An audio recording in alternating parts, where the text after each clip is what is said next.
Hey guys, welcome to Amity Tracks.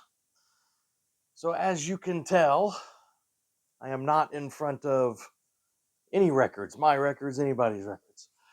I'm actually visiting, I'm out of town visiting some family in Florida, and I happened to catch a concert and I wanted to give a review. So, this was a very interesting show because you basically had three pretty distinct groups, bands, artists at this show. So I guess from the outset, it's a pretty good value for your money. So the headliner was Duran Duran, whom I'll talk about momentarily. But interesting openers that I wanted to discuss a little bit. So I guess we'll go in order.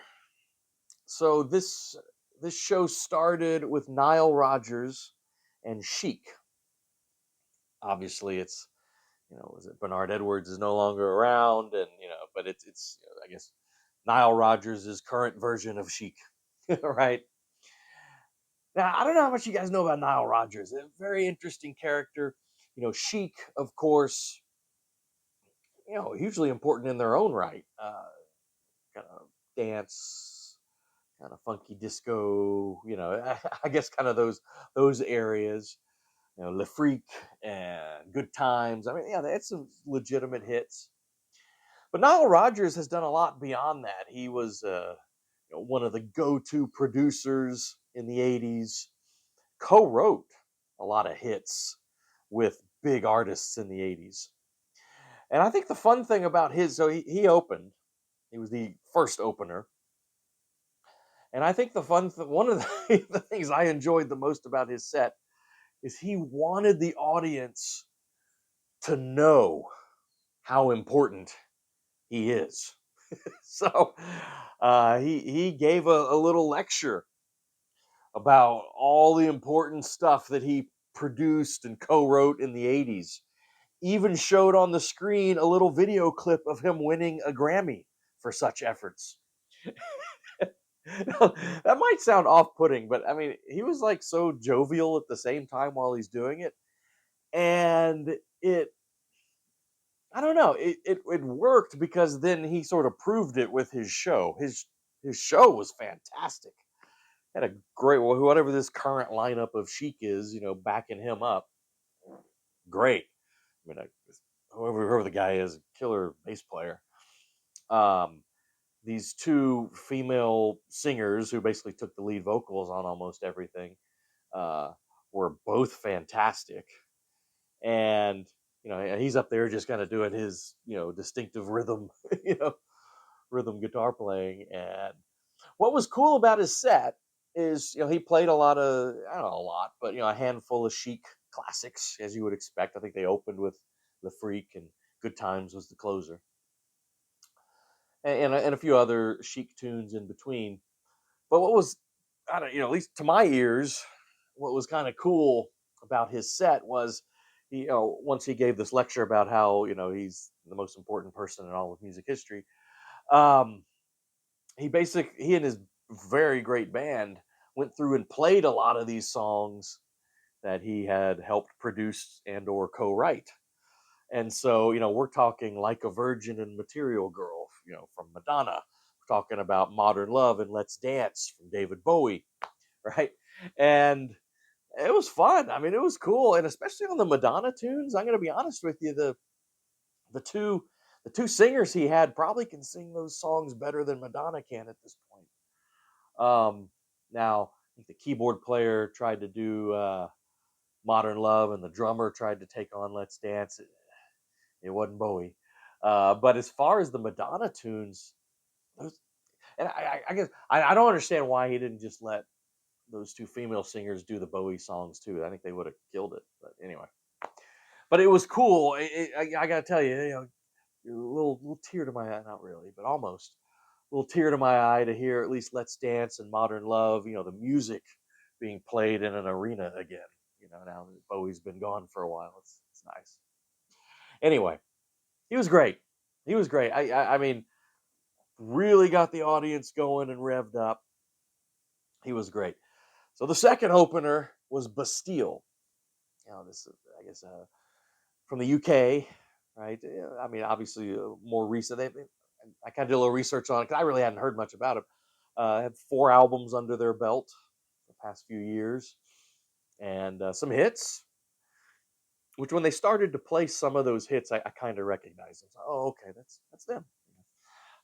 In fact, I had to write down the titles. So, Pompeii and Happiness, I guess, are the two biggest hits that they've had so far. They played those, obviously, and some other songs. It took me a little while to warm.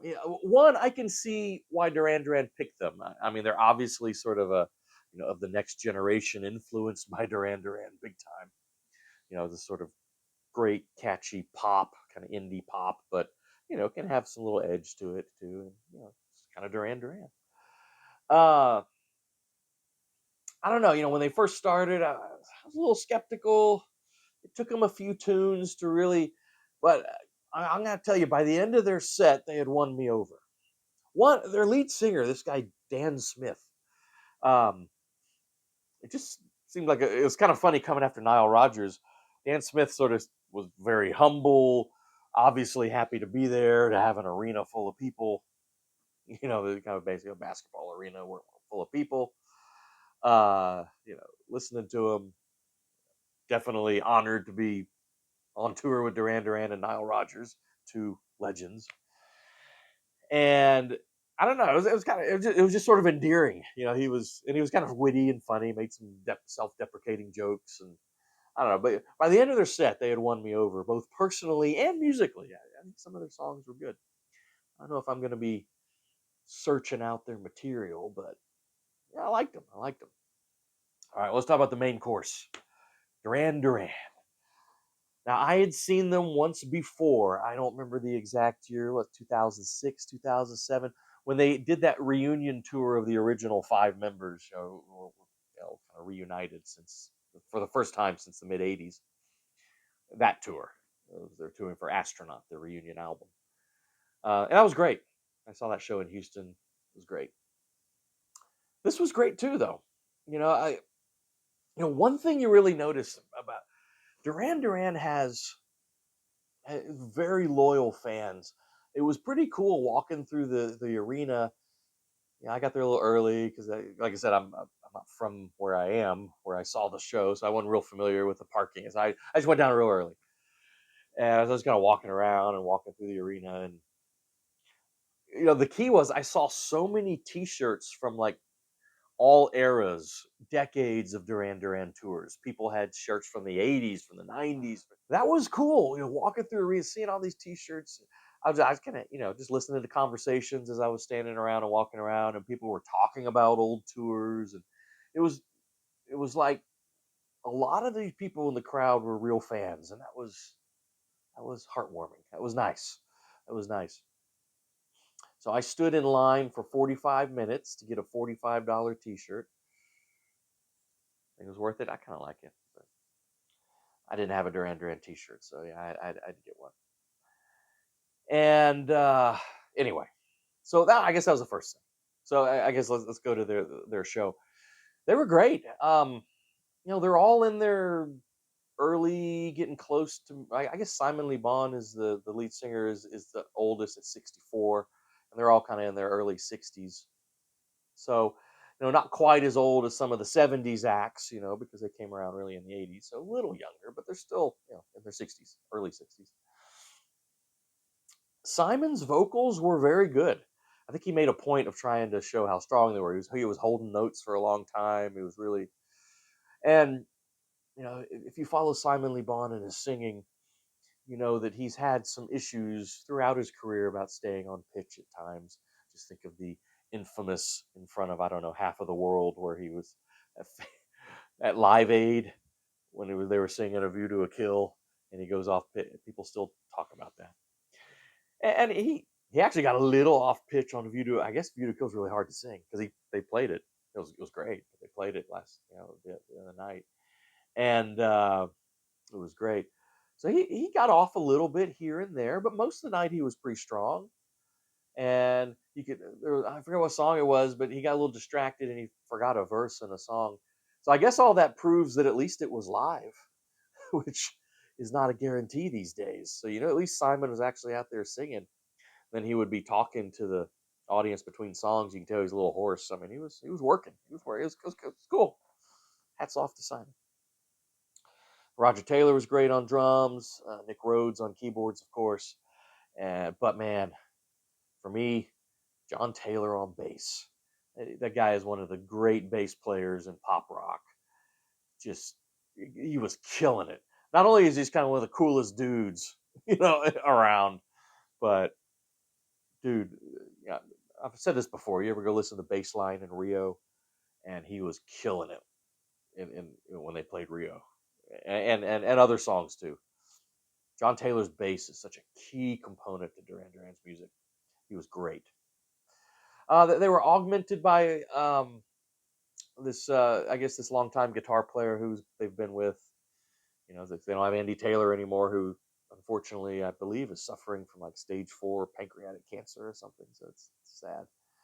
I love Andy Taylor. Warren Cucurulo, I can never pronounce his name. Editor gonna throw it up there. Of course he's gone. So this guy Dom Brown, I think, is the guy who's been playing with him a lot in the last decade or so. So he was fine. They had a sax player to handle some of those '80s sax parts. That guy was good. They had two really good female backup singers who Simon kind of pulled out one by one to do sort of duets on certain songs like "Come Undone," and that was really well done. That was fantastic. So yeah, great band, and great musicians augmenting them. So it was good. Let's see what else I want to talk about. I guess this the set list was really, I mean, packed with hits. Definitely kind of a crowd pleasing set list, but they threw in enough deep cuts to make it keep it interesting. Uh, they open with Night Boat, which is a real deep cut off of their debut album, but great moody number for them to kind of come out and get the crowd all pumped up and excited, and they did that well. "Lonely in Your Nightmare," which is one of my very favorite Duran Duran deep cuts. They played that.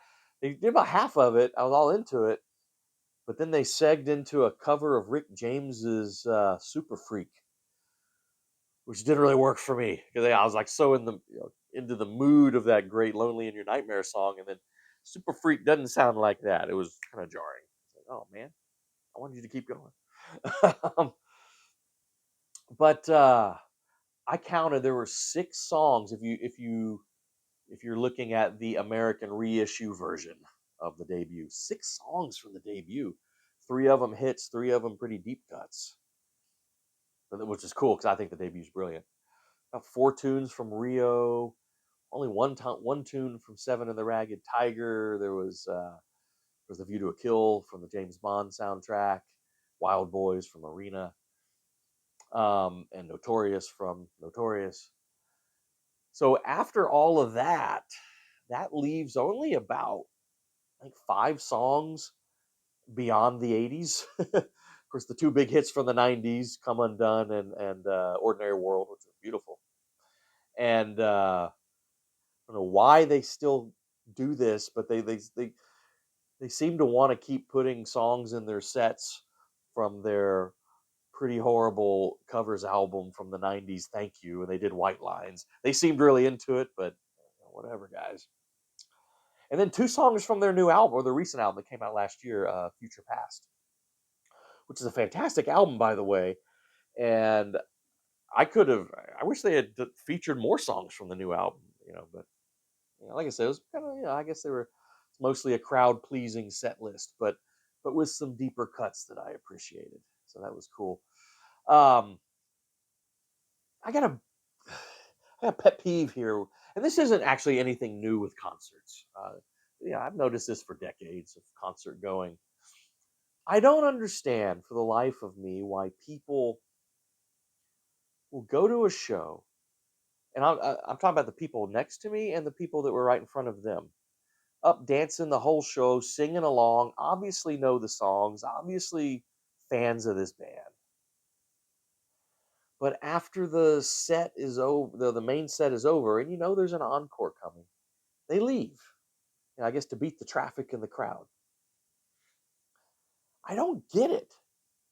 you know an encore's coming. You know generally they're going to put great songs in the encore because they want to leave people on a high. They hadn't played Save a Prayer or Rio yet, so guess what? That's probably coming in the encore, and that was the 2-song encore. Yeah, I don't think Duran Duran has ever played a show since 1982 where they didn't play Save a Prayer, right? I mean, so you knew it had to come. And these people are fans, and they leave. And of course, the encore came, and they played those 2 songs, and those are 2 highlights of the whole show. They killed those songs. They were awesome, beautiful. It's like, what? I don't know. That always bothered me. What are you going to remember? When you look back on this concert, what are you going to remember? Are you going to remember that you were able to, avoid some traffic and get home 30 minutes later? Or are you going to remember them playing these 2 iconic songs that will stay in your memory, right? It's a betrayal. Don't leave shows early. I mean, unless the show sucks. If the show sucks, then leave. But if the show is great, don't leave. I mean, so what if you're stuck? I don't know. I don't get it. I never have. Yeah, Save a Prayer. Beautiful. I guess replacing in the old days the cigarette lighters. It's everyone's cell phone light now. But Simon told everyone to turn on their cell phone lights, and it was pretty spectacular. It was this sea of waving lights, and then Save a Prayer, which is just one of the great songs of the '80s. Beautiful song. And then of course they rocked it with Rio to end it again with John Taylor just tearing up that bass. So anyway, great show. Was it in my top ever? Probably not, but it was a really quality show. I can't get over that you had 3 really good bands, so you got your money's worth. If you look at the picture I posted, I'll have editor post a picture I took. I was sitting real far back. I just discovered the show was coming in a few days. It was already almost sold out, so I bought kind of a get in the building ticket, right? But hey, I was there and had a good time. But no, I would say it was a real solid show. So happy I saw it. If you get on this tour, if you get a chance to see this show, highly recommend it. It's really good. They still got it, or at least got it enough to really kind of get those nostalgia juices going, and doing some interesting thing with some deep cuts. So it's not a total nostalgia show. It was a good balance there, I think. Anyway, if you guys have seen this tour, give me your thoughts in the comments. But I did want to do a quick review. It was on my mind. I've been thinking about the show. So, all right. Well, we'll get back to our regular stuff next time. We'll see y'all later. Oh, I'm supposed to say, please do subscribe. Hit the bell for notifications. Like the videos. You know the drill. All right, now I'll see you later.